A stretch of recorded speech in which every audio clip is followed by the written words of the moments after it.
ബാലാർക്കോ പ്രേതധൂപശ്ച വൃദ്ധസ്ത്രീ പല്ലുലോദകം രാത്രൗ ദധ്യന്നഭുക്തിശ്ച രോഗവൃദ്ധിർ ദിനേ ദിനേ. പ്രതിദിനം രോഗത്തെ ഉണ്ടാക്കുന്നു എന്നാണ് ഈ ആയുർവേദ സുഭാഷിതം നമ്മെ ഉപദേശിക്കുന്നത്.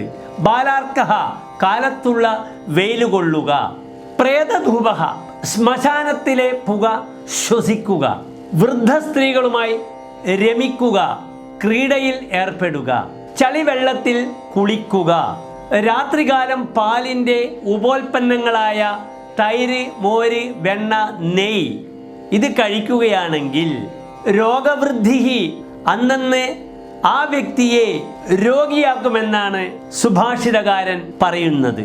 നിങ്ങൾ നിങ്ങളുടെ ആരോഗ്യ വിഷയത്തിൽ പൂർണ്ണമായും ഈ തത്വത്തെ ഉൾക്കൊള്ളുക. നമസ്തേ.